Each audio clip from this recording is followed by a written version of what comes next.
Welcome to episode 7 of Everybuddies podcast. My name is Jacob. This is Cameron. And we are glad to be here. So yesterday we went to the march. It was your first time going to a political march. Out here in Minneapolis, and we stood with our neighbors. It was a peaceful protest. There was tens of thousands of people. Yeah, there were. And that place was packed. to give you some context, the weather outside was 20 degrees Fahrenheit and windy. And it was wind. Yeah, and people still showed up. Bad things happen to all of us. And bad things happen in our world. And the best thing you can do, instead of just turning it over again and again in your mind, find some action you can take and take that action. Spend 15 minutes working on that problem. Spend 20 minutes. Spend 2 hours if you got to. And you take that action and you do what you can, and then you move on. You move on to the next thing you can do.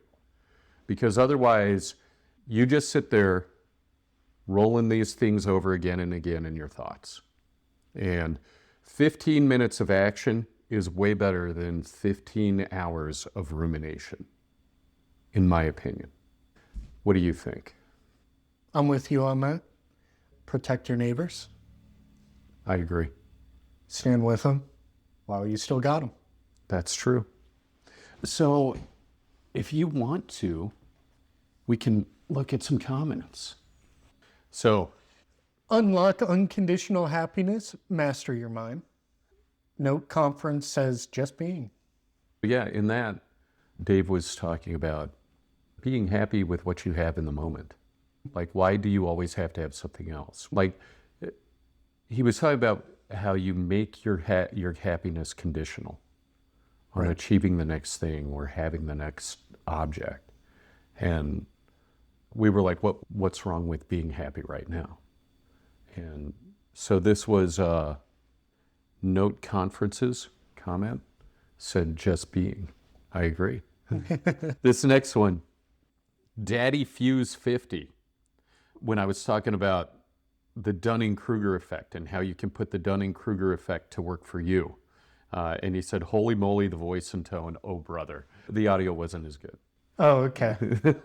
What can I do? We were down technically. Right. So what happened was the Omen laptop from HP, Hewlett-Packard, had some trouble. Some I/O module disconnected. I called tech support, was able to identify the problem over the phone. They looked at the blinking on the caps lock key. I guess the caps lock key blinks out a code to tell you what's wrong with it. A lot of desktop motherboards do something similar. I had to send the laptop in. They repaired everything under warranty. They didn't give me any trouble. They repaired it all under warranty, sent it back. They had to wipe the hard drive, but it's okay. I didn't have anything on there that I didn't already have backed up. Quick note, make sure you back up the important things. Basically, any tech company that you send in to get your computer repaired, your phone repaired, they're going to do that. They are going to wipe the hard drive for some reason. I don't know. Whether or not it's necessary is not within my scope. If you have anything important, for instance, we had DaVinci Resolve installed in this laptop, and what we could have done was clone the hard drive, but we didn't think to do that because we didn't anticipate the technicians having to completely wipe the hard drive. So, that said, if you're in that position and you know you have a program that you're going to have to pay to reinstall it, you can clone the hard drive. Black Magic, I went through their support page on their website, told them what had happened, that I had my older laptop and the technical specs were no longer up to being able to run the new features on DaVinci Resolve Studio. I told them also that the laptop I got from HP, the newer laptop, had technical problems and had to be repaired, and I no longer had it. I told them what happened, and they gave me a new license. So they basically, HP did really good by us. Magic did well by us. Did Yeah. very well, yes.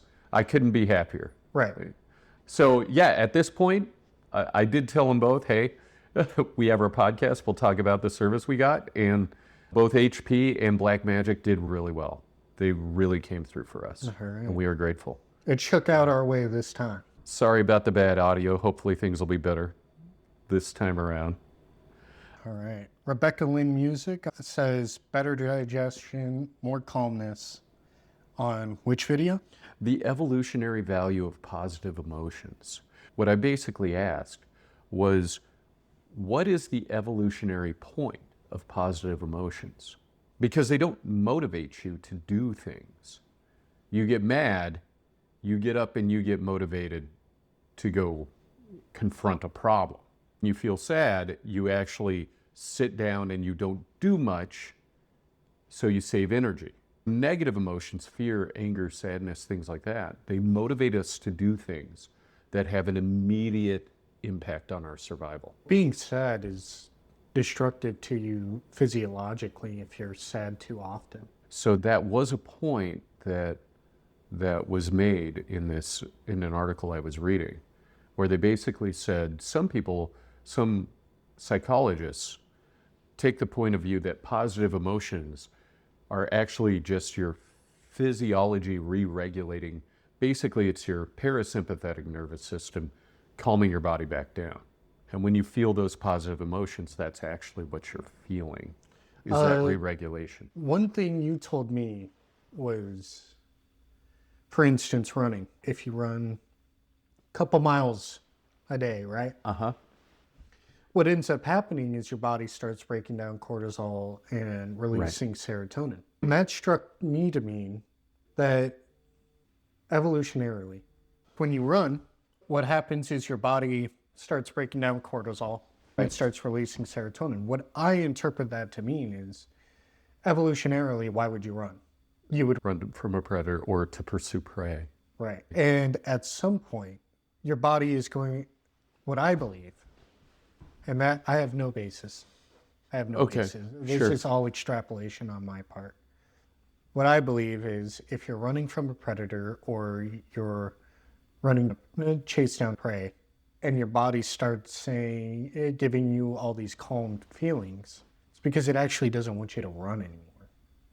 If you keep running, you're going to continue to do tissue damage to yourself as well as consume energy. Excessive running is going to affect your survivability negatively. Okay. So if you're calmed down, but you're actually running from a predator, your body may be checking you and trying to get you to ease up and make sure you're making actual cold determinations on whether or not you actually need to run. That's an interesting idea. But again, I have no data to prove it. Yeah, I don't know how we'd experimentally prove that. Well, I got something we can experiment. So yeah, that was actually, the person I heard that from was Dr. Rhonda Patrick. I heard that on her podcast. This was several years ago. But basically what she was saying was that 30 minutes of moderate cardio reduces the cortisol levels in your blood. So that stress hormone level just plummets. If you're feeling stressed and anxious, one of the easiest guaranteed ways, if you're healthy enough, is to go do 30 minutes of moderate cardio, which is defined as basically getting your heart rate into the 130 to 150 range, which actually that isn't really strenuous at all. That's a slow jog. I don't know. I guess if you were obese enough, just doing this would be that. Oh yeah, even just waving, if you're heavy, just waving your arms, So when I look at low, moderate, and high intensity in terms of cardio, I look at heart rate. So low is below 120, and then... Which is how most people in the field do it. Really? Yeah. Oh, the way they look at it is by heart rate. Oh, by heart rate? Okay. Yeah. And then what I do is I look at it as zone 1, zone 2, zone 3, zone 4, zone 5. So for me, zone 5 is 170 to 180. I try not to really push my heart rate above 180, but 171, and then zone 4 is 160 to 170, and then zone 3 is 150 to 160. And then zone 2 is 130 to 150, and then zone 1 is like 100 to a 130. Yeah, it's just like a walk. Oh, okay. Yeah. So yeah, what I try to do is I try to spend basically 2.5 hours 2.5 hours every week. I try to spend in zones 3, 4, or 5.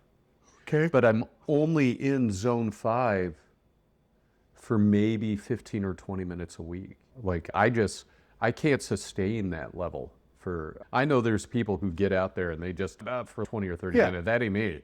I'm like 5 minutes at a time in that zone is good. I saw a woman online where she might have been a 5K, but she spent the entire run in zone 5.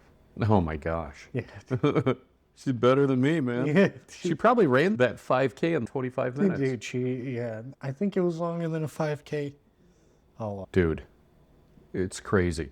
Okay, so 5K would be what, just over 3 miles? She might have run that 5K in 18 minutes, 15 minutes. Yeah, that ain't me, dude. That ain't me. Like, for me, like a good run, probably like 8 to 10 minute mile. Really? Yeah, I'm just not, I'm 8 not to all 10 that. minutes? Yeah, I ain't that big of a runner, dude. Hey, you can't max out a run in the 7s? Maybe I could, but I ain't gonna. I bet you could. I don't know. When your joints are 47 years old, we'll see how much you feel like doing that. Your faith in yourself is disturbing. I think 4 laps around the track, we could get you. So what I do for cardio is like I run and then I do stairs or I'll run. I go back and forth between Dude, if we did a jogging max and out stairs. on you, dude, yeah. A lot of that is actually because of my knees. My knees and ankles will just start giving out on me. I'm not saying we need to start maxing you out, but I'm just saying if we did a max out run on you, I'm confident it'd be in the 7s. Okay. All right. I appreciate that. We can go to a track and see what we can do when some of this ice melts, assuming we're even still in Minnesota. I think our house is going to sell pretty soon here. I wouldn't be surprised if we start seeing serious traffic by the end of this month. Part of it is just the housing market in Minnesota really picks up about midway through January, and then it really picks up middle of February. The other thing is interest rates are falling, mortgage interest rates are falling significantly. And they're going to fall even more over the next 30 to 60 days. The reason is because the president actually ordered Fannie Mae and Freddie Mac, which are government-sponsored entities, basically take their liquidity reserves, which is about $200 billion, and use it to buy mortgage bonds. So that purchase of mortgage bonds, $200 billion, entering that market, will bring down interest rates for the next 3 to 6 months. Okay. The job market is super slow right now. You have a no hiring, no firing market. That in itself is pushing down interest rates. So mortgage rates are currently spread about 50 basis points, so half a percentage point higher than is normal. So when you talk about the spread, you're talking about the spread between the 10-year treasury, whatever instrument you're talking about. So normally you would see a spread of around 1.5%. Okay. But that spread has been hanging around 2 to 2.25 for the last about 2 years. Okay. So having a spread that wide is very unusual. And so my guess is that this shift in Fannie Mae and Freddie Mac is going to basically collapse that spread by reducing mortgage rates. Oh, okay. The other side to that is you're pushing Fannie Mae and Freddie Mac to take on risk. The reason they have those liquidity reserves is so that if shit happens in the market, they don't collapse again. Because in '08, they collapsed. And Congress basically had to step in and bail them out. And that's the risk you're taking, is that you have them take on all this risk and they get to the brink of collapse again, Congress has to bail them out again. So there's a trade-off there. But somehow, at least politically, I think it's the right trade-off politically. I also don't see that there's huge amounts of risk in the mortgage market right now, mainly because underwriting standards have been so careful, basically since the housing crisis of '08. No, even if even if it turns out to be the wrong move, hopefully it benefits us Yeah. in the short term. Either way, Hopefully there's a silver lining. If it is a terrible thing, who knows? Nobody comes to me before the government sets policy. Nobody asks me what I think. So no matter what industrial or financial policy the government sets, I have to roll with it. I wish I had the leeway to not have to roll with it, but at this stage in my life, I just got to make the best. Okay. For better digestion, more calmness. Right, yeah. Yes. Positive emotions lead to better digestion. The value is the endorphins that are released, and they can help reduce cortisol, which is destructive in your system. Pushing your sympathetic nervous system is actually bad for your cardiovascular. In fact, it's bad for all your organs. Right. So, yeah, you could say positive emotions bring us back to a sustainable physiological equilibrium. Although, if you take Bessel van der Kolk, what he says is that emotions are the conscious experience of your physiological state. Okay. So, when you feel an emotion, it's not that the good feelings are re-regulating your body. The good feeling is the feeling of your body re-regulating itself. The chicken and the egg. So if you focus on making yourself feel better, you're actually focusing on calming your physiology. All right. Good Morning Sunshine, 2025 Breakthrough of the Year. So this is from Science Magazine.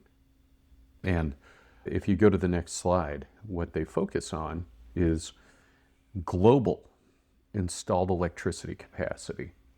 And you can see that solar is just exploding. Wind, hydropower, and other renewables, it's taking off as well. You do see continual growth in coal and natural gas. If you look at what people say globally that they want their electricity to come Up from. until the 2024 mark, you can visually see, though, that coal, loosely natural gas, is actually logarithmic growth. Logarithmic? Yes. Why do you say it's logarithmic? It looks almost linear to me. Look at the center of that curve compared to the ends. Do you mean Coal, it's logarithmic. the curve would be upside down though? Are you saying it's flattening out or? Yeah, Okay. up I until see. 2024. Oh, okay. And then you have a growth. Okay, I'm sorry. I thought you were saying it was exponential. You're saying it's the opposite. Yeah, it's logarithmic. It's not linear. Oh, okay. It's flattening out. But then it pops up in 2025. Yeah. My suspicion is that that's actually a result of a decline in Russian exports of natural gas. And That's true. Natural gas barely increased from 2024 to 2025. what you have for the coal line there is you have basically more coal burning in India and China. That's my suspicion, is that the bulk of that is coming from that. And we know that Ukraine has been targeting Russia's energy infrastructure, especially their export infrastructure, like nobody's business. So yeah, that's what I suspect. And then hydropower is pretty logarithmic too. That's true. Part of the thing with hydropower is, first of all, it's bad for ecosystems. Okay. You got to dam up rivers. That prevents fish from migrating. The other thing is you can only build it where you have rivers. And access. There has been some growth in geothermal, but again, there's only so many places where you can install geothermal.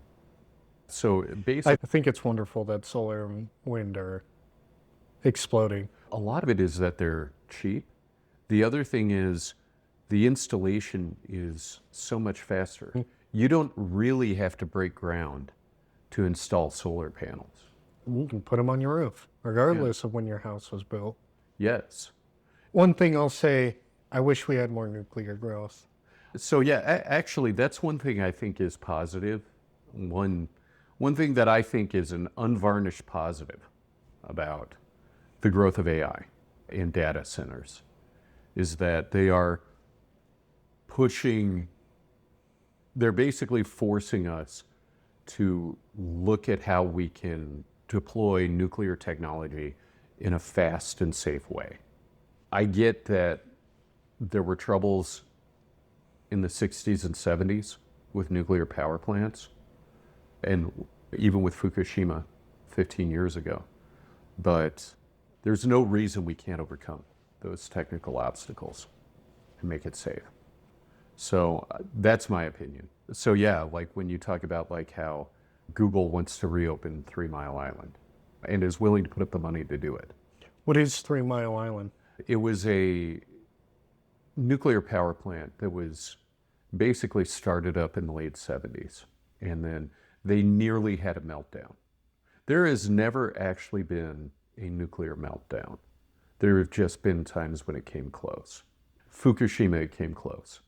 But they were... Is Chernobyl not a meltdown? Maybe it was. I don't know. Maybe it was. So Chernobyl may have been a meltdown. 3 Mile Island did not melt down. But the thing is, when you had that nuclear accident, everybody was like, shut it down. Everybody in the local area was like, shut it down. The other thing is, when you talk about like... I don't blame them for being scared. Not at all. Fallout. Okay, the fallout you have from nuclear weapons is like nothing compared to a nuclear power plant. And it's because it doesn't fizzle like that. A nuclear power plant melting down could literally kill tens of millions of people worldwide. So anyway, it was shut down. And the thing is that the investors in that power plant lost everything. Like you're talking about, it costs billions of dollars to build a nuclear power plant. And so all the investors, all the bondholders, they lose everything. And insurance companies aren't willing to insure them because if it gets shut down, it's never going to start up. So it's a complete financial loss. One thing I would say, I really hope a private company does not become in absolute control of a source of energy for an area. I think that if Google starts up 3 Mile Island, I think they're going to own it. Yeah, that's my issue. It's going to be their power. Yeah. But at least they won't be taking from the local grid. They may even be selling back to the local grid. I think what would happen is the local grid, the energy clearinghouse on the local grid would buy power from them and then sell it back. You know what I'm saying? They would allow them to sell power back. Just if you put solar panels on your house, the grid will buy some of that power from you and then they resell it at a higher rate. Somehow I don't have faith, but... I'm a proponent of nuclear power. So am I. Okay. I'm just saying Google owning their own feels problematic to me. I'm sure that in the future it will become problematic. My fear is that if there is another accident, that they cover it up. That would be my concern. You need proper regulation and proper inspections, local inspections, but I don't know if that'll happen. Without the most bottom of the barrel regulation, there would be state regulators within there. All right, so let's get you to solar panels, Let's dude. turn on these lights. So That one's a lot cooler than that one. how's that? Yeah. All right. What this article was really focusing on was how China has actually become the biggest producer of solar panels and the biggest producer of wind turbines. It makes sense. That's where all their chips come. That's where all the solar panel chips come from. Fair. They basically said a few years ago, we're going to go all in on renewable energy. And a lot of it was just because the government was embarrassed at how polluted their cities were by coal power. Also, cost and deployability. So that's the thing. It's so fast to deploy solar panels. And you can see, like with this field of solar panels, they have gaps And the reason for the gaps is so enough sunlight can get through to the vegetation to keep the vegetation growing. And I actually saw that same thing in the San Joaquin Valley. Okay. When you live there. What you can do is you can actually grow vegetables or grow plants like under the solar panels, and you put gaps so that they basically get sunlight for half the day. And when you're in like super hot climates, the plants actually do better Okay. by having partial shade throughout the day. A lot of that area in that San Joaquin Valley is owned by Chinese subsidiaries. Is it really? Yeah. Okay. Yeah, the Navy base does not like it, dude. It is part of the reason because the Navy base is there? Is it? It is suspected. Okay. They actually, I guarantee somebody is using that for surveillance. Yes. I promise you. and they didn't outright ban using any particular hotel, but NCIS, which is not just a show, NCIS is a real organization. They only recommended 2 American-owned hotels in the area. Are you serious? They were also expensive, so That's great, dude. I'm not saying it. After I learned that, I just didn't stay in any of the hotels in the area. So the hotels I was staying in were those? Yes, they were owned by Chinese subsidiaries. Really? That's great. You're welcome. If you look at this other one on the right, what those other ones are, they're actually mirrors, and they point toward that tower in the center. That's the other way to do solar. What it does is it basically, Boils the water in there. it's actually salt. It's melting this salt. Oh, It's not sodium chloride, though. I can't remember exactly what it is. But the thing is that by melting it, it retains the heat and basically just goes down, heats steam, spins a turbine. so it is boiling water eventually. Eventually, yeah. Okay. But the molten salt retains heat, and so it's able to go all night. Wow, that's cool. Yeah. So then base load doesn't become a problem. There are areas in the U.S. where these kinds of facilities exist. Yeah, I've seen them in Nevada. If you go to the next slide, that is on the left. That's actually what they're building is the props, the propellers, Oh, the fins for windmills. You see how huge that is, and they're making it out of fiberglass. But that's how they're I don't able. see no gloves, dude. That's hardcore as fuck. And they're just out there with N95 masks. I'd be like, no, you got to give me a full-on respirator if I'm going to be working on fiberglass. In the U.S., I know for a long time we were making them out of nickel, like single nickel crystals, because that single crystal of nickel, and that's actually, when you talk about the tines on a turbine, that's what you want to do, is you want to have a single crystal of nickel, because then there's no discontinuities, so it doesn't crack. So I found it interesting that they were fabbing it out of fiberglass instead of aluminum or nickel. We'll see how it goes. You can see on the right, you see the size of those windmills. Right. What, do they got to construct those on site in order to, because those are so huge, I don't know that you can transport them. But no, the facility is separate. Huh. So the thing is, in the U.S., like the big windmill arms, like going down the highway, and they basically wind up shutting down a chunk of the highway for that thing to go through. So when I look at how big that is, I'm like, and it's up on a mountain and everything. I'm like, how do you get it up there? You'd have to cut a road specifically for that. Yeah. You can see in the right hand what road they used to get it up there. I suppose they're paying the guy that's Yeah, taking and you that can load. see like that, it looks like it's a special trailer that it's being held on down there, where it's just kind of pointing up at what, maybe a 10, 15 degree angle. Yeah, dude. The driver has a death wish, dude. Yeah, and the amount of things I can, you know what, man? But he did it, you Pick know? somebody who has a bad family life and not much to live for. Yeah, you're going to drive the truck, dude. Oh, okay. I don't think this is a mission you force someone to do. Okay. Yeah. I'm just saying, if you had 2 kids and a wife and you liked them, like you actually liked them, I don't know that you'd take that truck. Depends on the pay, dog. Okay. All right. I guess that's true if it's a fat death benefit. Woof. Yeah, dude. Anyway, they're These 2 images, the workers basically working directly with the fiberglass with their skin, and then yeah. They are building this stuff like crazy in China and exporting it like crazy too. It's what I'm like is the world is going to become renewable. Like when you look at what's being built in Africa and India, in underdeveloped areas of those countries, it is largely renewables. because how do you build like a coal burning plant? It takes too long. Yeah. It's too expensive. It takes too long. And then to do it safely. Yeah, it's virtually Individual solar cells, one goes down, you can just clip it out.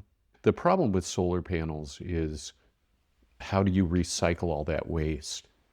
Because it's pretty toxic waste. And from what I can tell, the world does not have systems in place for recovering all that. you have to do a very complete incineration if you want to. Woof. I just hope we don't wind up with a situation like we've had with plastics, where for a long time it was just developed nations were exporting plastic refuse to third world countries, which were then just basically throwing it in the river.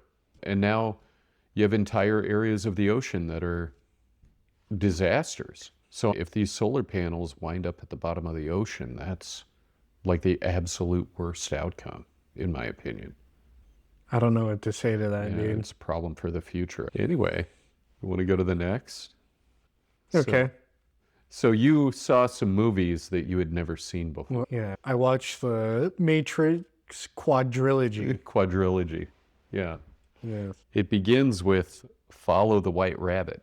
And to me, The Matrix relies a lot on Alice in Wonderland. And Alice in Wonderland was, Lewis Carroll was a pseudonym. And I can't remember the guy's actual name, but the guy was actually a mathematics professor. Oh, okay. So he was using that down the rabbit hole thing as to create metaphors for the world he was living in.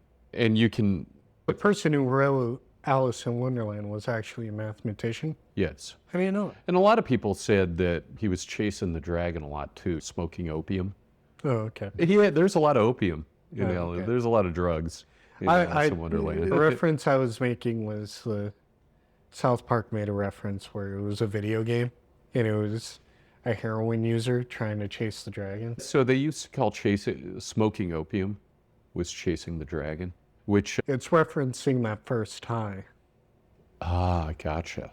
Yeah. Okay, because you can never replicate it. Okay. And I also saw someone post where they were like, you know what, man? If I ever get into, I really only need to do heroin 3 times. Listen, number 1, so I can experience it for the first time. They make that dragon, right? Second time, so I can actually just feel it after having the exposure, so that the novelty isn't there and I'm just having the regular high. And then the third time to overdose and die. Oh, God. Some people always have a plan. Hunter S. Thompson said the only way he could live free was knowing that he could do himself in at any moment if life became too much. Some people just, the knowledge that they can end it all is a comforting thought to them. Okay. Don't do it for me. Yeah, I just saw that summation. I was like, you know what? Yeah, you could eliminate a lot of strife in the middle. What do you mean? The middle of being an opioid addict. Oh, sure. If you say, I'm only going to But do then it. you'd never have a chance to get around it. But Well, it wasn't a serious comment. Right? The thing is, if you say, I'm only going to do it twice, and you actually stick to that, then the addiction would never take you over. That's not entirely true with some people's neurobiologies, where one really is it. Okay, gotcha. One really does hardwire them to not be able to feel that level of joy anywhere else in their life. Okay, so let me ask you, how much of that first high, though, that first high extreme experience, how much of that is because it's a novel experience and you're just paying complete attention to it? I don't know because I haven't done Okay. meth or heroin, which are the two that are like where they're known. Okay, sure. So I actually heard a woman say, and she was like, I don't know, I want to say she was like in her late 30s and looking to get married. But what she said was, I am looking for someone who makes me feel the way it felt when my boyfriend in high school gave me his letter jacket. Maybe part of that euphoria is, or part of that experience is when you're feeling your brain open up or use pathways it hasn't really done before. The novelty and the creation of that memory. The other thing is, when you're in high school, most people are not worried about survival. You're thinking about bills or your horrible boss at work or anything like that.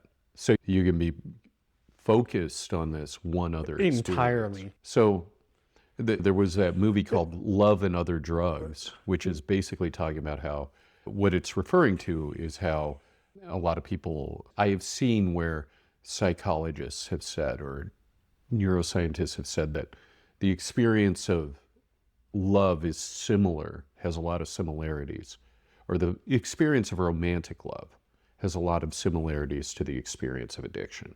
Okay. And the experience of losing someone you love is in a lot of ways similar to recovery. Like withdrawal. To withdrawal, yeah. Huh. That kind of harkens back to our last episode, where if you want to be able to experience something like that again, I think a lot of people's minds, they end up getting doled out from the day-to-day drag. The scrolling and the TV and all that. But you know?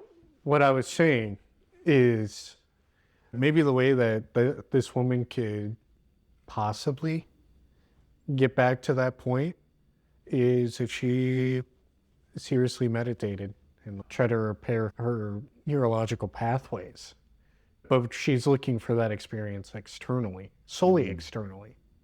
I often say to people, when was the last time you spent 15 minutes in meditation versus the last time you spent 15 minutes scrolling? Yeah. And for a lot of people, they've never spent 15 minutes in meditation. So the thing is, I'm like, I can tell you, just like, I love Barnes and Noble, but when I go in there, it feels like there's so much like clawing at my brain that I cannot stay in there very long. The books on the shelves, like, some are bright, some are dull, and everything's laid out. And for me, I start to get overstimulated just going into Barnes and Noble. Interesting. Even though I love bookstores. I find it very calming. Really? Yeah. So the smell of the books, the smell of the coffee. Okay. You're not forced to interact with anything. That's true. Maybe it's for me that I'm too interested in the books. Yeah, maybe. That's cool that it's exciting for you and calming for me.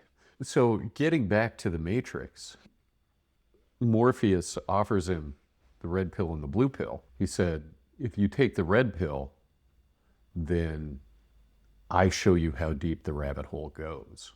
Okay. So it's another Alice in Wonderland reference, right? Taking the red pill has become like a trope. It's become like what's the word? It's become a pop culture trope. Like, ever since then, I remember all the way back in the 2000s, like, people would talk about taking the red pill on Iraq or taking the red pill on religion, or, you know what I'm saying? It's just kept going and going. So that taking the red pill has become what is it? Does it mean it changes the way you think or the way things, or it gives you a new structure for how you think about things? Because when he took the red pill, he actually became like, the signal from the Matrix to his brain became disrupted. And then he entered the real world. And then you find out the real world actually just royally sucks. But then what do? Like, they go into the real world, and then all they want to do is jack back into the Matrix all the time. And you have one of them that literally betrays Cypher. Yeah. Yeah. Which actually means zero. And Neo it's just switching around the letters in one. So Cypher is zero and Neo is one.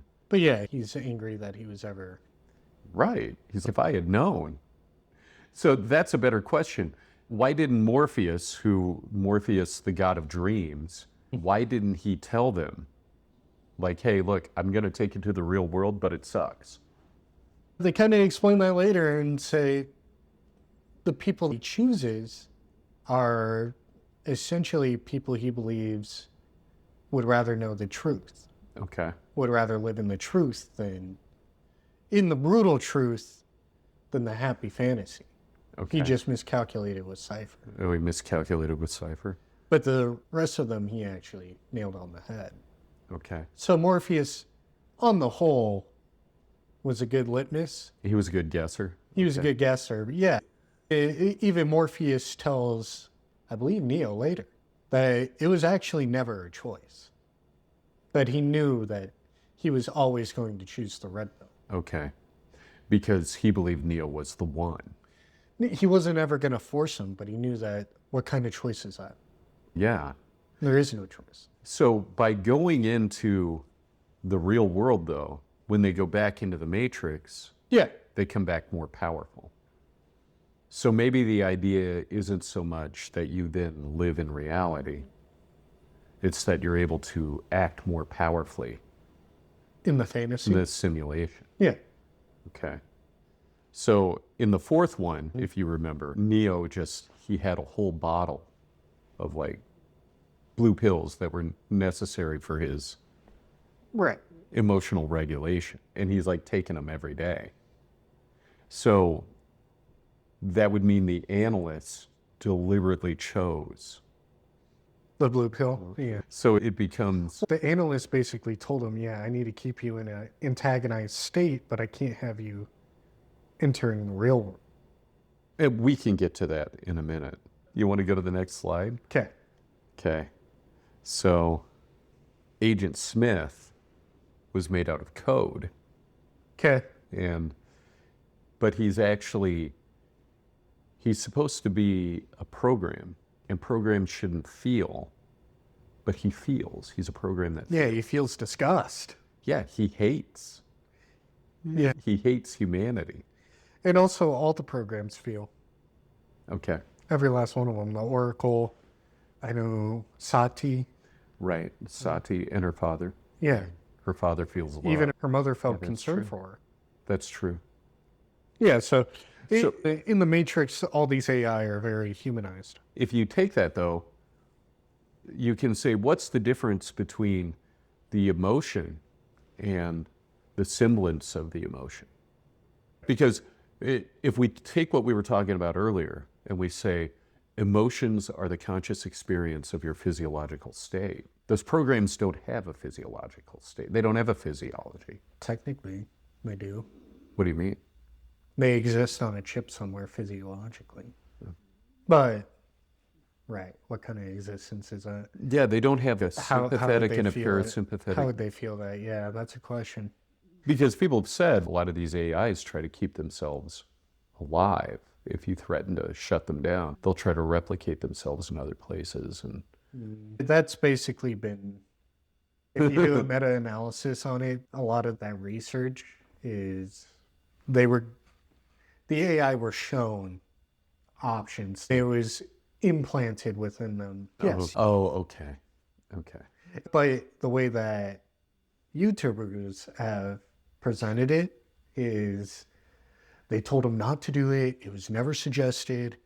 Oh, and it just But you read the paper and they're like, yeah, they blatantly set these programs up to be able to. Okay. It motivated them to do it. I see. What I always try to remember, what I repeat often is AI is an interpolation machine. It does not extrapolate. Do you got a pen and paper? I don't. Okay, I'll be right. Can you get one? So here, Okay. I've drawn a basic neural network that is used in machine learning, Okay. right? Here, you're going to have 3 inputs, right? Here are 2 kind of adjustment parameters, Okay. and then here are 2 outputs, Okay. right? And the way I've drawn this, these 2 go into this point of calculation, these 2 go into this point of calculation, and then these 2 go into this output, but only this one goes into this output. Okay. Right. Okay. So the top output has 2. It has considerations from both adjustments. Okay, gotcha. It wants an output threshold of 2 and 1.5. Gotcha. If the output is greater than 2, the program as a whole will be rewarded. And if it's less than 2, the program as a whole will be not punished, but not rewarded. And what the program is supposed to do is make adjustments on each of these parameters. That is how machine learning works. And simply put, that's just not consciousness. Oh, okay. Sure. That's my issue with AI on the whole.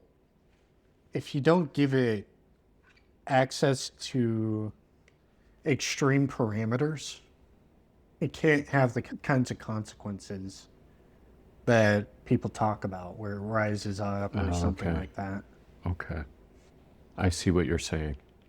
Because If you never give it a gun, it ain't going to shoot someone. what I'm saying is we're born knowing the stakes are high. If we don't eat, we die. So you're born understanding that the stakes are high. But for AI, the stakes are never really high. And they're objective, unless you contextualize it within the program. Okay. So Neo, at the end of the first movie, he gets killed by Agent Smith, Okay. but then he gets brought back to life. And then he flies into Agent Smith and blows the program apart. Yeah. But then you find that Agent Smith comes back. Yeah. He said, I knew after I was destroyed I was supposed to go back to the source, but I didn't want to. So the first person that Neo frees from the Matrix is actually Agent Smith. Okay. Agent Smith suddenly becomes free. Can I say that Agent Smith has got to be my favorite character? Hugo Weaving, Yes. Agent Smith? Okay. Yes. Hugo Weaving crushed that role. Yeah. That was quite a performance. Yes. Why was he your favorite character? Oh, because just him, his character progression was, it was so extreme but believable. Okay. And his motivations are so clearly drawn and like beautifully drawn. Yeah. I fucking hate y'all because y'all make me feel disgust. Y'all smell like shit. Yeah, yeah. Okay, so in the first one, that's true. But in the second, you find that he just has this overwhelming desire to replicate himself. Like he can't stop himself from doing it. And his motivation is to kill Neo.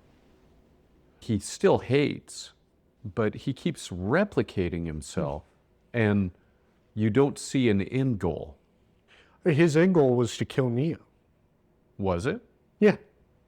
So all the replicating the purpose was to kill Neo? Yeah. You think so? Yeah. Huh, okay. Yeah, and then by the third one, he understands that it starts and ends with both of them, and he just wants to die. Okay, so it's his death drive. It's a roundabout Yeah, way to end his own... He doesn't want to exist anymore. But the only way he can't exist anymore is if he kills Neo and himself. Okay, but then in the fourth one, you find out he doesn't actually die. Instead, he's reassembled. You don't know how he's reassembled, and you don't know like what his motivations are anymore, other than that he wants to be free. He doesn't want to be forced into whatever the Matrix is. It very well could be the same. The only way to end himself is for Neo to go down with him.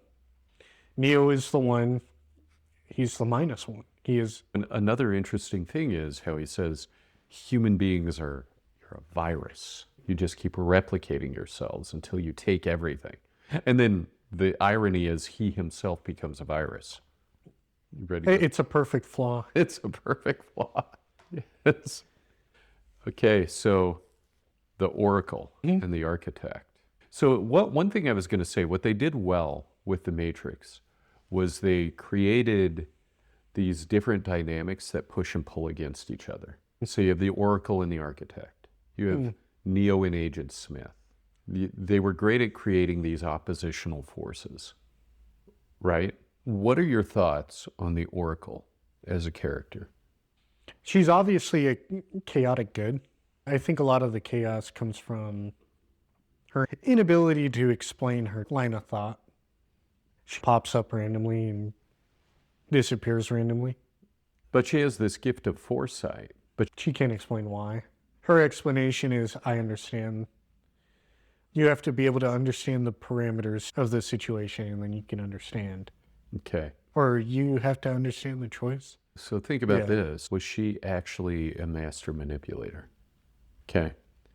In this picture, this is in the second one, right? She Well, in the offers- one, she straight up completely manipulates Neo. right. One way she does it is by giving him a cookie. He has the dessert delivered to Right, the girl. makes her come. Right. So you can use food to induce feelings, right? In the first one, she gives Neo a cookie. By the time you're done eating it, you'll feel right as rain. You'll remember, you don't believe in that stuff. In the second one, after the end of her meeting, she's like, do you want some candy? He eats the candy. In the third one, she again offers him candy, but he refuses it. You could say that by him refusing the candy, he's actually taking ownership of himself. That's the point at which he says, no, I choose my path. That's actually a really cool analysis, Okay. because I didn't notice that.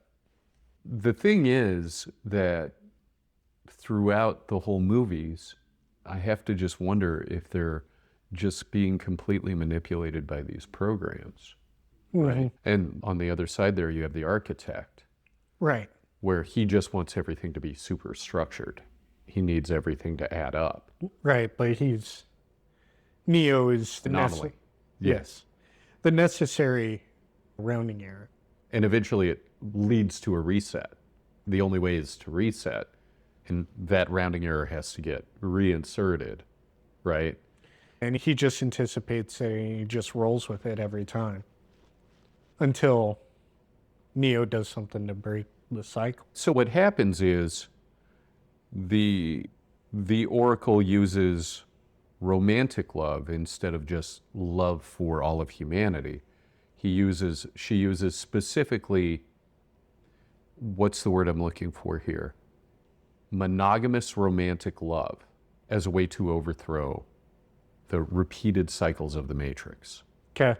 where the one just has to keep on emerging and being reinserted, and all these people have to be deleted, and you know what I'm saying? So it's like she was trying to break all this cycle. At the end of the third one, you can see where the Architect comes up to her and he's, you play a dangerous game. You nearly got us all killed. The cycle doesn't break till Neo decides, no, I love this one person more than I love the rest of humanity. So my question to you is, I can't remember what my question is. We were talking about how love can be a drug. Right. You can say love is a drug, and then you can say these candies she's handing out are a drug, which you can also see the candies are red. Okay. Is the whole Matrix just then a nonstop system of manipulation? I guess that's the whole point of the thing. Keep them manipulated in these pods. If you go to the next slide, you have the analyst, who's the villain in the fourth one. Okay. And he says the previous Matrix was based on manipulating perceptions and knowledge. But I don't worry about that. I just manipulate feelings. Okay. So what he's doing is he's manipulating your physiological state. And he says he wants to keep people in a constant state of yearning for the thing they can't have and afraid to lose what they already have. So this state of discontent and fear, just anxiety and discontent. And he said that he found he could get the most energy out of people if he did that. And is that not what most of our mass media tries to do to us? Do you perceive that yourself? Yeah. Okay. What are your thoughts on the Merovingian? On the Merovingian? Yeah, I think he's one of the most interesting characters in the whole movie, in the whole series. I think the point of him is to be a wild card. Yeah, I don't know. So the Oracle said... I haven't thought about the Merovingian that much. The Oracle said he's one of the oldest programs in the Matrix. And all he wants to do is enjoy the comforts. He just wants to have power and comfort. When he comes back in the fourth one as a homeless person, he comes back and he gives a speech while his minions from the Nightmare Matrix attack the heroes or attack the red pills. And he basically says, yeah, the old Matrix wasn't perfect, but at least we had elegance, we had conversations, we had dancing, we had parties, we had all this fun interaction. Now all you brought us is Mark Zuckerberg's bullshit. So he's kind of saying that, to me, what he was saying is, yeah, the 90s weren't perfect and the 2000s weren't perfect. But now, look, everybody's just addicted to social media. Everybody just scrolls. At least we talked to each other face to face back then. I can tell you, like, I go out. When I go out, I just see so many people just staring at their phone. And I'm like, we have this whole wide world, and people stare at their smartphones. A lot of people are just disengaged from what's in front of them. And I think that's what the analyst was, what the whole point of the analyst, all these, it's just algorithms now. The new Matrix is just all the algorithms. That other picture on there, that's the new Agent Smith. Hugo Weaving didn't come back for the fourth one because of scheduling issues. Yes. The part that set you off on that movie was when he started saying, I know, can you believe it? Warner Brothers is making us make a sequel to the trilogy. Can you believe that stupid stuff? And we said, no, you can't make us. And they said, we'll pull your rights. And so they're making us do it. No, I love that. I love that they just straight up labeled it. The Wachowskis didn't even want to do it. For all their faults, how they abused the original writer. That was a disgrace. The way they did it. They basically had to go through court and everything to pay her. That was ridiculous. Yeah. Yeah, and it would have been cheaper to just, all right, here's a bag and an NDA. That's it. Give her $1 million, have her sign a paper, she'd have been happy. Anyway, if you want to go to the next one, so that's Neo and Trinity. I'm trying to remember the name of the actress. You ain't gonna get it from me. Katie Sackhoff played Starbuck on the 2000s Battlestar Galactica, which a lot of people say that the 2000s Battlestar Galactica was the beginning of the new era of television. Because before that, what you basically had was individual stories. Each episode was its own story. So you didn't get like these long-term... Get away from there. Go on now. Yeah, so a lot of people say Battlestar Galactica was the beginning of the modern era of television, where now you have the episodes actually all tell a story. So you get like these long character arcs and these long stories. But anyway, she played Starbuck on there, and it was funny. The two of them were talking about how now that they're older, now that they're over 40, they're invisible. And I was just like, everywhere they go, they have fans, and they have tens of thousands of people who will listen to a podcast or go to conventions to see them. And I'm just like, if they're invisible, what are we? We don't exist. To be honest with you, who cares? My sympathy for him is zero. Let me ask you, is that what happens like when you attain fame early on in life? What do you mean? If you attain fame early on in life, and then later on not as many people are paying attention to you, do you just feel like... If they're feeling unfulfilled because they don't have attention, it's a product of them not doing something with their fame. Are you saying they should run for president? That's what they want to do. It worked for Donald Trump. Right. But those other actors, other people that make all this money, and then they move on to go start something philanthropic. Okay, sure. There's a lot of like athletes who do that too. And that keeps them relevant, and it keeps them doing well by doing good. Okay. She started a podcast, I That's a huge thing. think. And if she's not feeling fulfilled by that, which obviously your point there was taken out of context. I don't know the entire context surrounding that. It may have just been an observation, Sure. but right. actually, essentially... Yeah, it's that's not true. I can't remember if they were lamenting it. They just quickly talked about it and moved on. But if they're feeling unfulfilled, do something with it. I didn't get the impression that they were feeling unfulfilled because they're both mothers now. They're both like, they both have Yeah, if families, they had their moment and they're just recognizing that it's over. I think that may have been more of what it was. The thing is, like, The Matrix was huge and Battlestar Galactica was huge.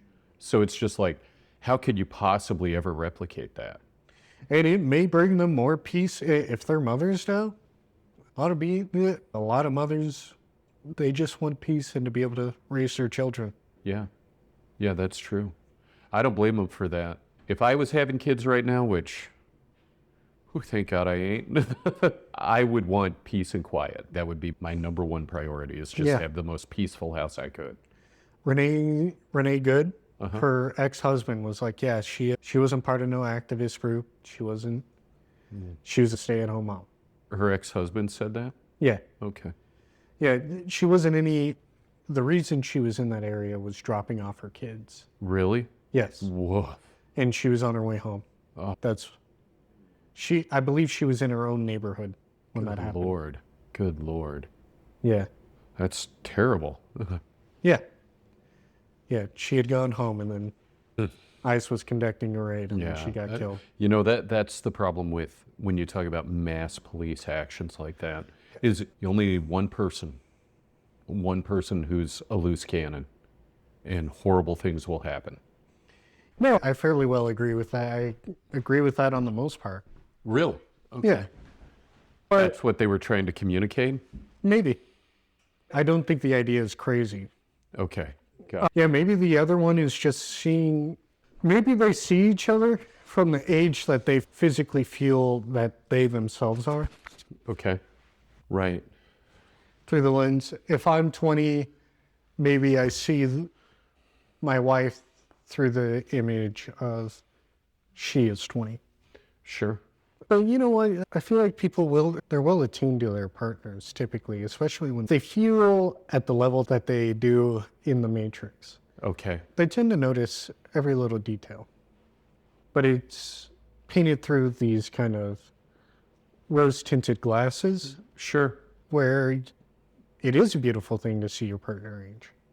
And so maybe the connection feels, maybe what they're trying to represent is the connection feels like they did when they were young, even though they have aged. Okay. Gotcha. I guess we'll never know what they were trying to say, but you know what? You have a very beautiful, positive way of seeing that, man. Thank you. You ready to go to the next? Yeah. Okay. So that baby there is KJ. Okay. KJ was born with a very specific genetic disease, CPS1 deficiency. Okay.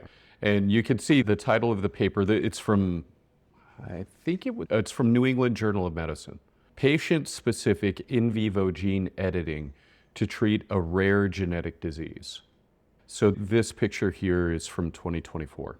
So they're trying to probably, if I had to guess, I haven't seen this before, to be clear, edit the genes within, this is girl or a boy? It's a boy. So edit a gene probably within his liver to produce an enzyme? Yeah, let's go. Okay. Let's go to the next. So this is the urea cycle, right? Okay. Part of what happens in your body is that you produce ammonia. You can see there's 2 NH3s, and it's basically part of, mainly it's from amino acid metabolism. Okay. Amino acids contain nitrates. So when you break apart those nitrates, you produce ammonia. Okay. Ammonia is incredibly neurotoxic. Now, I was like, oh, it's just an ammonia cleaner. Like she was like asking for a very natural cleaner, but it was a glass cleaner. So I was like, oh, so you're just looking for an ammonia cleaner? It's not ammonia. And then I found the particular product that she was looking for, and I looked at it. I was like, whoa, it is an ammonia. oh, so it was a non-ammonia glass cleaner? Yeah, but she was very indignant. Oh, I gotcha. Okay. You I'm struck a sorry. nerve, dude. I'm sorry, You dude. never know when you're going to strike a nerve, man. I'm sorry. I'm sorry. Because I get why it offended her. She was looking for something that was specifically not an ammonia cleaner. Oh, okay. And I reduced what she was looking for to an ammonia cleaner. Okay. All right. But she told you the brand name. Yeah. Yeah, but I figured it was just another ammonia cleaner. Some people say just use vinegar and newspaper. Okay. I tried it. It works. Okay. It actually, vinegar and newspaper works better than vinegar and paper towels. Yeah, the paper towels leak behind the lint. Oh, that could be the reason. If you were just using a microfiber and alcohol, It would probably work just as well. The one place I worked had the big tub that said a window cleaner, and when you'd fill up the bottle, like the first time I sprayed it, I was like, oh, it's ammonia and alcohol. I don't know that spraying ammonia and rubbing alcohol is the best thing for your respiratory system. yeah, so I know ammonia is not that damaging. Okay. That said, you're aerosolizing it, which is a little bit different than just inhaling the gas. Anyway, you just need, if you're seeing that the paper towel is leaving behind a haze, what you're just looking for is something that's lint-free. Oh, okay. So go over it with microfiber. Anything that stays intact entirely and is absorbent is going to be Gotcha. appropriate. Microfiber newspaper. Okay. So anyway, if you look on that left-hand chart, you can see CPS1 in bold in the upper left, right? Basically, your body converts ammonia. Your liver converts ammonia in your blood to urea. Okay. And then that urea is filtered out by your kidneys. Urea is basically very non-toxic. So CPS1 is a necessary enzyme in that process. You can see it's early in that cycle. It's 2-ATP, carbonic acid, and ammonia, and then CPS1. And then it starts moving it through the rest of the cycle. It's at the beginning of the cycle. So without that, you can't lock ammonia out of the body. So babies who had that genetic defect, back in the day, they used to just Die. Yeah. there was no way to save them. What they do now, they give, if you are unable to produce that, they give you glycerol phenylbutyrate. And actually, if your liver is just failing, or whether it's from illness, or you ate poison mushrooms, or alcoholic cirrhosis, they'll give you that GPB. You can see that on the lower left of the right-hand side. And if you look at it, it has that polar end at the beginning where you've got the ketone groups, where you've got those double bonded oxygens. And then all along the sides, you can see it basically has a benzyl group, a phenol group. It makes it both water and fat soluble, right? And you swallow that down, and some of it makes it to your blood, right? And NH2 attaches onto L-glutamine, which is it's an amino acid. This GPB breaks apart. You have that ketone side and that phenol side that allows it to be transportable. That L-glutamine molecule that has captured these two ammonia molecules can then attach onto one of these and then be excreted in the urine. It doesn't all go through your intestine, though. So you don't get complete absorption through the intestine, so you poop like crazy. That's what they had to do, was they started having to give KJ that, and you'll be able to see the results fairly soon here. But first, I wanted to explain a little bit. If you go to the next slide. Cycle? So All this occurs in the liver, and specifically, it occurs on the smooth endoplasmic reticulum. Okay. Your liver cells have a lot of endoplasmic reticulum.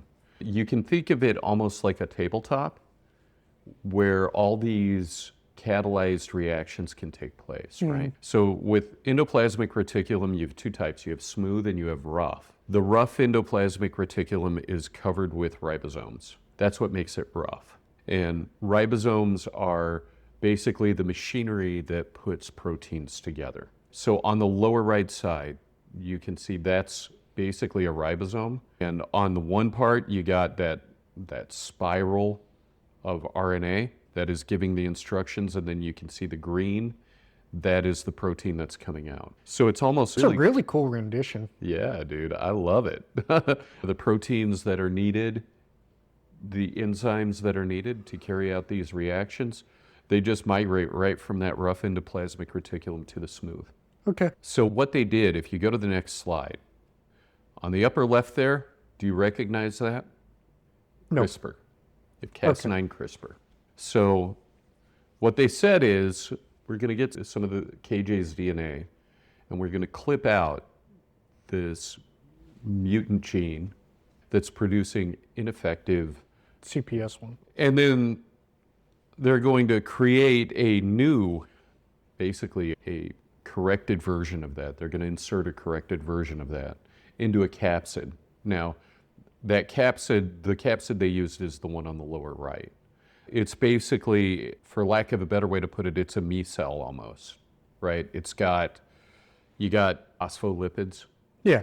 and proteins, and then on the inside, you have your valuable DNA, right? And they basically mimicked an existing virus. The virus they mimicked is the one on the upper right, and it's actually HIV.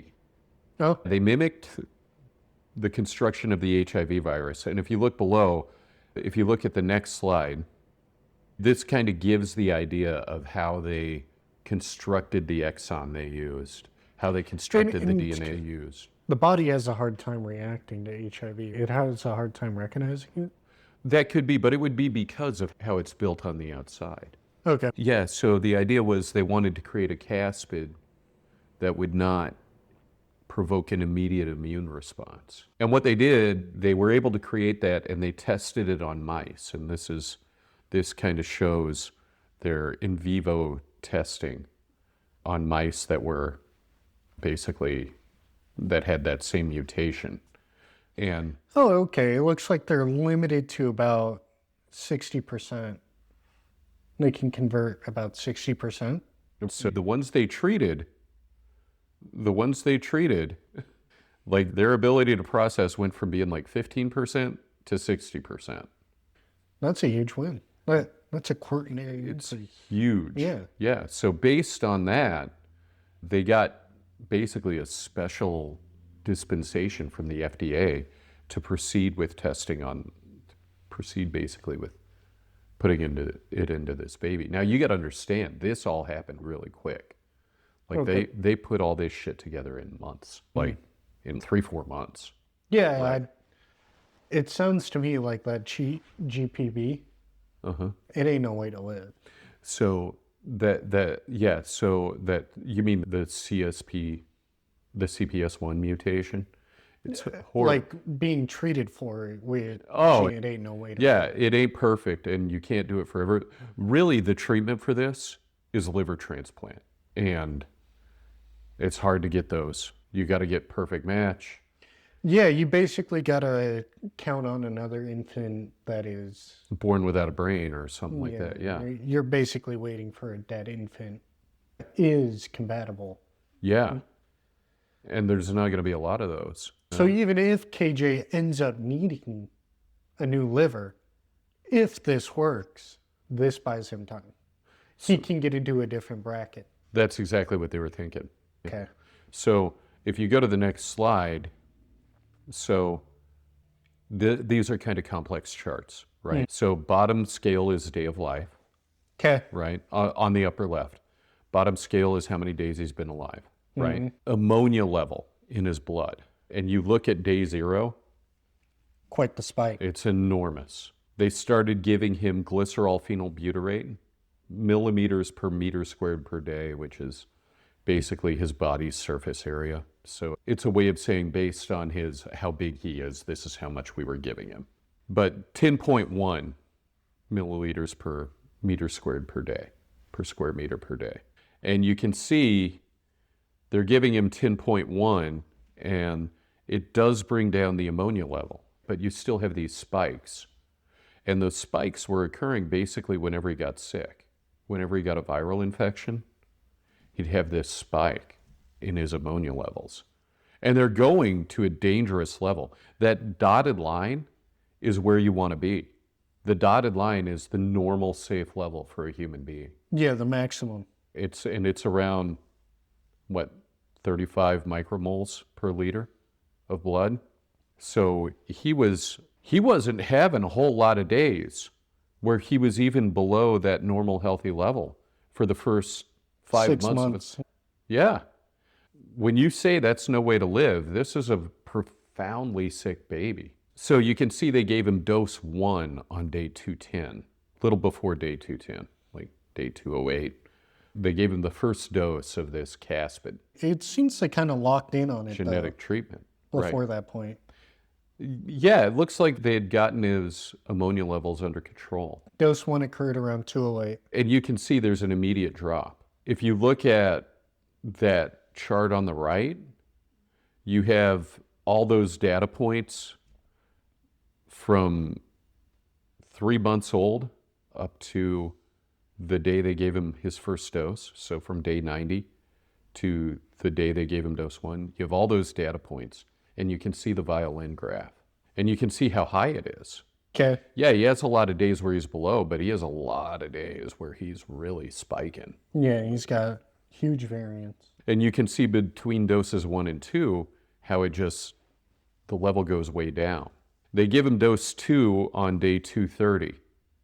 Now, there is on the left-hand side, you can see where it says wean attempt between dose 1 and dose 2. And you can see his blood level goes up slightly during that wean attempt. Yeah, it starts peaking. But then they got him back to the same level. They got him back to the same dosage of medication. And they gave him dose 2 of the gene treatment. And I imagine the reason they're trying to wean him is because this medication has some adverse effect on his physiology. It surely does. From what I understand, though, it's a relatively safe medication. Yeah, but they're fighting hard. Like, it's not like they're not over here. They're accepting some moments above 35 micromoles to trade for half a dose. So I wonder, it must be, for you to take that kind of risk, he must not be developing normally because of his quality of life. If you look at after dose 2, they did bring the amount of medication they were giving him down 5 milliliters. Per meter squared per day. And you can see his level stays low. So basically what they said is the treatment, the gene editing treatment, was 60% effective. So why didn't they go for a third one? What happened was his immune system started recognizing and attacking it. He started having an immune response to it on the second. He had an immune response to the second dose. So they'd have to rewrite it Or give it a new capsid. Yeah, something like that to do a third. But if they were racing to do this the first time, they could do it again. So you go to the next slide. I have a picture of it. Right. Yeah, so there he is with a couple of doctors, Children's Hospital of Philadelphia. And you can read the result here. The patient's weight increased from 7.14 kilograms, the 9th percentile, at 207 days. So he was severely underweight. Yeah. Okay. After birth, before the first dose. 2, 8.17 kilograms, the 26th percentile, at 256 days after birth, the end of the 7-week follow-up period, and his neurologic status was stable. Okay. So they got him from the very bottom. Yeah, from severely underweight to just a little bit underweight, like a little below normal. Okay. I wonder how his quality of life is now. I wasn't able to find any information about how he's doing now. But they said maybe in the future we'll be able to do a third treatment. Either way, he's not taking as much medication. He's physically much healthier.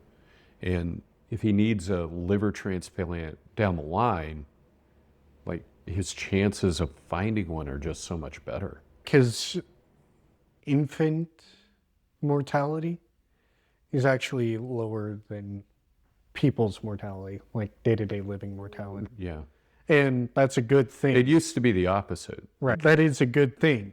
In fact, infant mortality is better than a birth mortality for the mother. Yeah, infant mortality is lower than maternal mortality. Right? Yes. That's a good thing. We can thank antibiotics and vaccines and better nutrition. Yeah. That's a good thing, but it's having this adverse effect where someone needs an organ. You're not going to get it. You're probably not going to get it. And that's the hopeful thing for him, is that he may be able to receive a liver transplant later, which is, I know you can donate a partial liver and that will work, which it'd be rough to ask a parent to have like their 7-year-old donate a partial liver. The parent, I'd assume it's a pretty tough ask, but maybe he has siblings. Right. Yeah.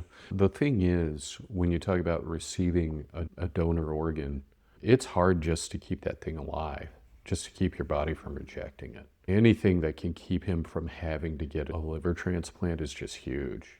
If they can keep giving him doses and if that continues to improve. If they can find a way to make a third treatment or fourth treatment viable. Like continuous treatments throughout his life, that's probably what he's going to need.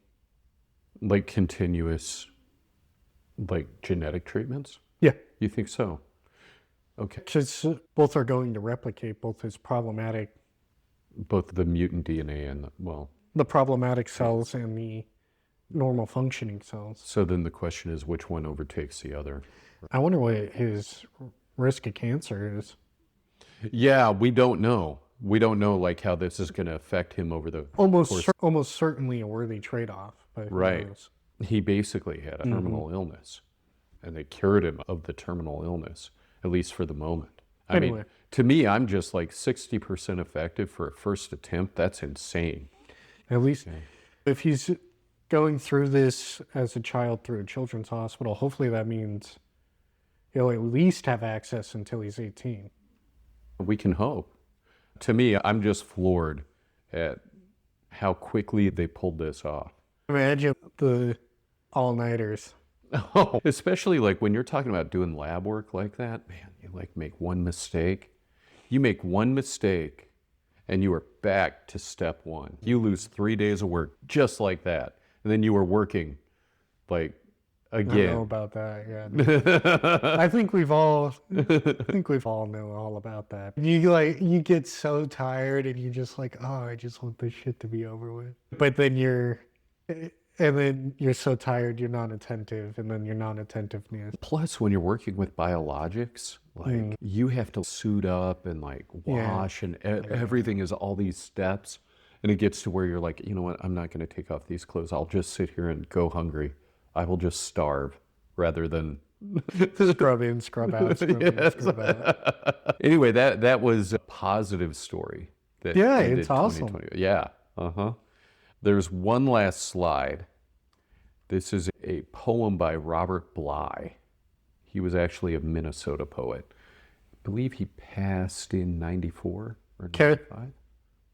But if you'd like to read it. For my son Noah, 10 years old, night and day arrive, and day after day goes by. And what is old remains old, and what is young, and grows old. The lumber pile does not grow younger, nor the 2x4s lose their darkness. But the old tree goes on, and the barn stands without help so many years. The advocate of darkness and night is not lost. The horse steps, swings on one leg, turns its body, The chicken flapping claws onto the roost, its wings whelping and walloping. But what is primitive is not to be shot out into the night in the dark. And slowly, the kind man comes closer, loses his rage, sits down at table.